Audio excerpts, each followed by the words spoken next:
Well, here we are.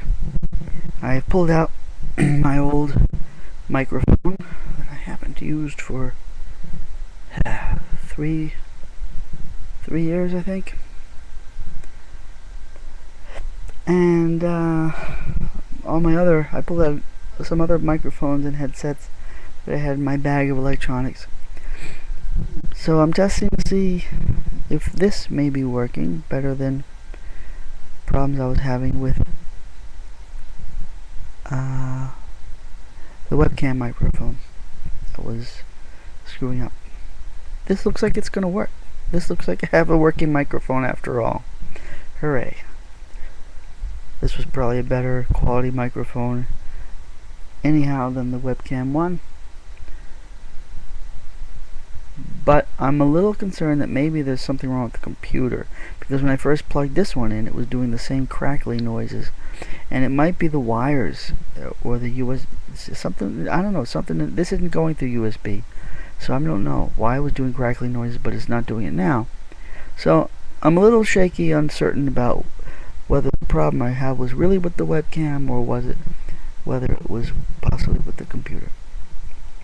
All right, that's all just boring shit about me and my fucking microphone. How about some more interesting shit? There is more interesting shit. Yesterday was Friday the 13th. It was pretty nice Friday the 13th, because it was before a long weekend for Patriots Day in Massachusetts. Patriots Day weekend, where we have the Boston Marathon, in addition to reenactments in Lexington and Concord.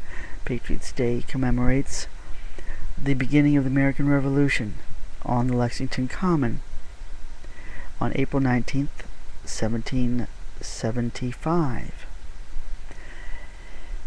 That's the story about the British are coming, and Paul Revere, one if by land, two if by sea. That was the Brit. And not that he supposedly, that's not what he actually said, but the way the legend goes, they didn't know if they knew the soldiers were marching towards Concord to try to seize the stash of weapons and gunpowder that the American colonists were storing up, because they were preparing for a rebellion. This had been going on for years. The Stamp Act, the Boston Tea Party was 1773. So they were building up a revolt here, and to squelch that revolt, because what these people would be called insurgents. Okay, these were American Boston area insurgents storing up weapons in Concord. Not even a suburb. It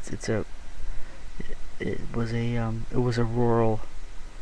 It was out in the country back then. It was 15, 20 miles outside of Boston. So that's why they were storing them there, away from the main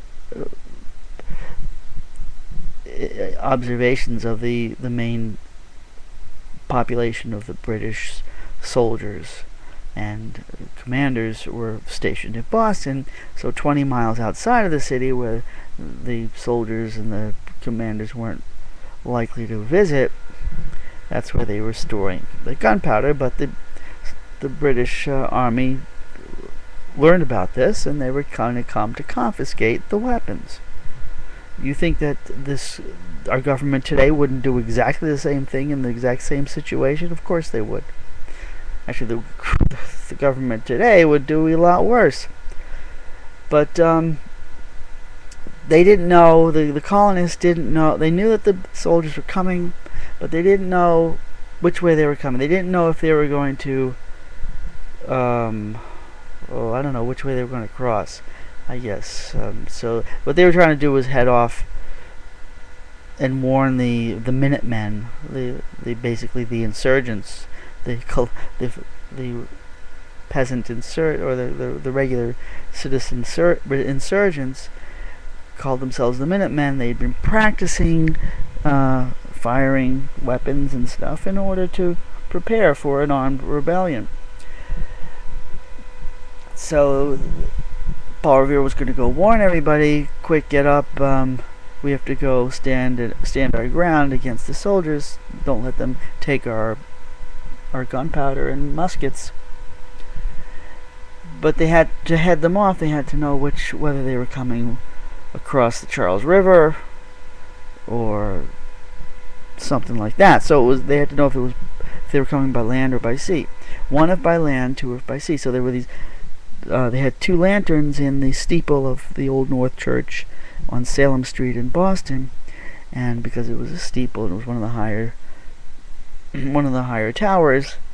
They were going to send a coded message. One lantern would mean they're coming by land.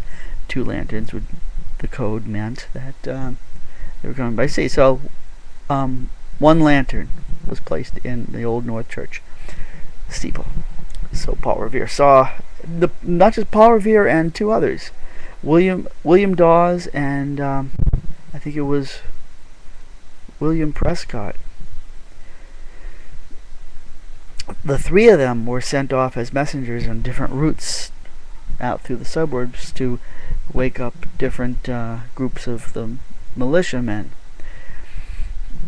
The one that's gone down famously in history is Paul Revere, but actually the one who they actually 2 of them actually got detained. The one that actually made it to the end was William Dawes. Paul Revere never quite made it to Lexington. He got detained by these police soldiers that saw him going around knocking on doors in the middle of the night. So 1 if by land, 2 if by sea. He was going to tell them the British are coming. The British are coming. Supposedly that's a misquote or a misparaphrase of what was actually said, but anyhow, they were rousing the insurgents, and that's what happened. The next morning, like at sunrise, all these sleepy soldiers were standing there with their dumb single-shot muskets on the common, and then these British soldiers who were also just a bunch of tin marionette soldiers weren't really prepared for fighting at all. They were standing there facing each other, and then somebody fired a shot. Nobody knows whether it was a soldier or a colonist, but I don't know. My guess is it was probably a colonist. My guess is that it's unlikely that one of the soldiers would have fired off a random shot without being given direct orders. And that was the whole point, was that the British soldiers were playing by the rules. They were going everything according to their strict training of do this, only do exactly what you're told and nothing more. Meanwhile, the American colonists, the militiamen, the Minutemen, were practicing guerrilla tactics, and they weren't following etiquette. Ew, that wouldn't be cricket. You take 5 paces and turn around and do not fire until this magic word is spoken. They weren't playing by that shit. They said, if we're gonna fight any way we can. We're gonna fight dirty, which is how it works, how it always has worked and always will work when you have an insurgency. So the British soldiers were taken by surprise by this. They weren't prepared for real fight combat. They were just prepared for their silly little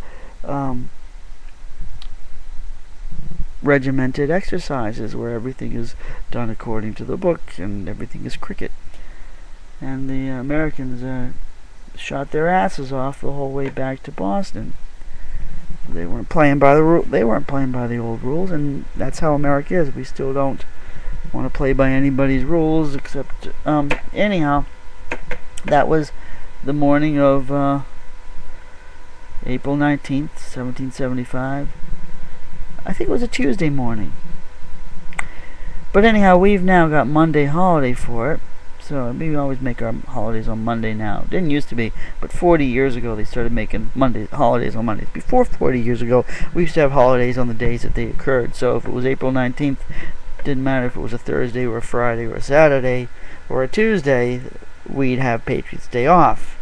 And then sometime in the 1970s they started this bullshit where, well, we're just gonna make it Monday holidays just for convenience's sake.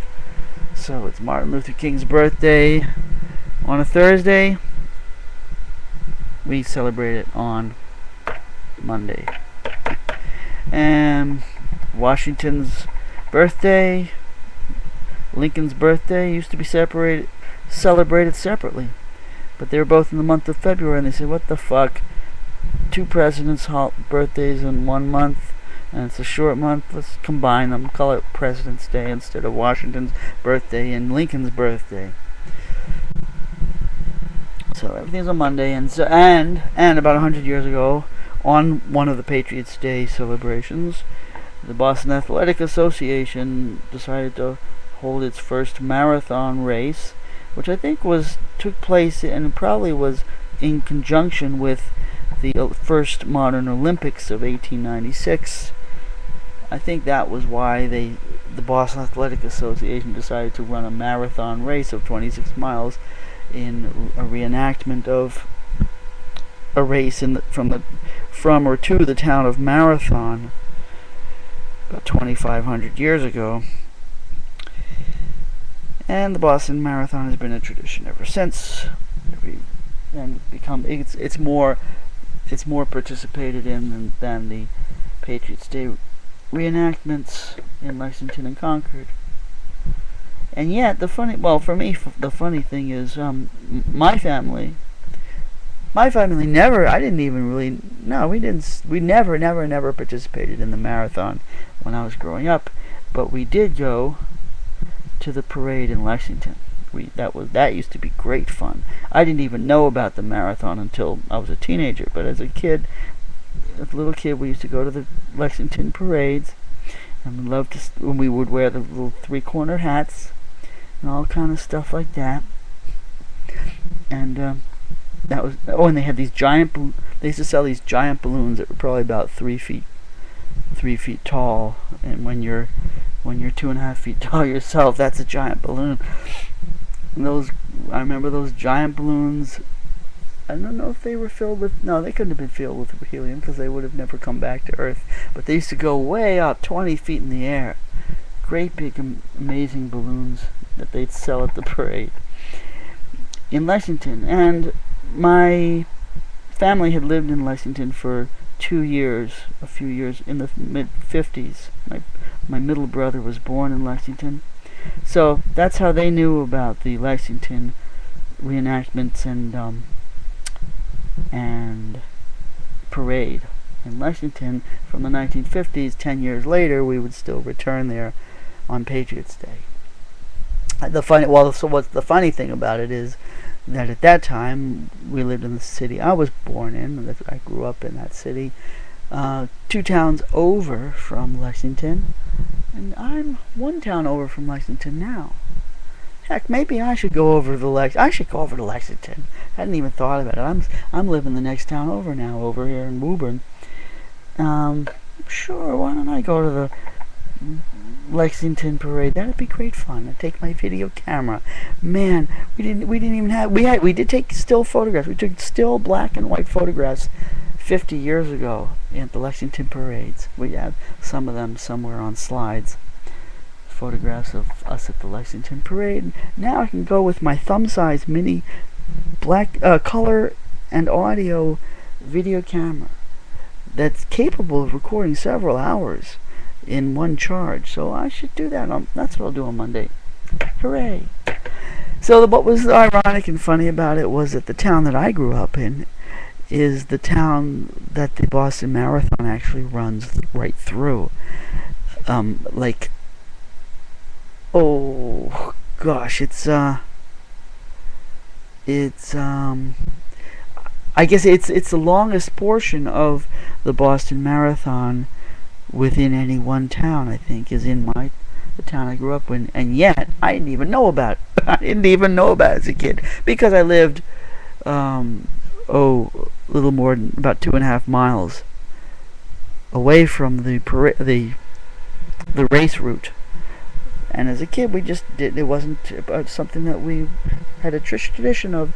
As my family had lived in Lexington, we did have a tradition of going to the Patriots' Day parades and reenactments there, and that was a lot more fun as a kid anyhow. In fact, that would probably be a lot more fun as an adult than the Boston Marathon.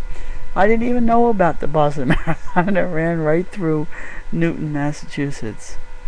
And they have right near the City Hall in Newton, Massachusetts now a statue of Johnny Kelly.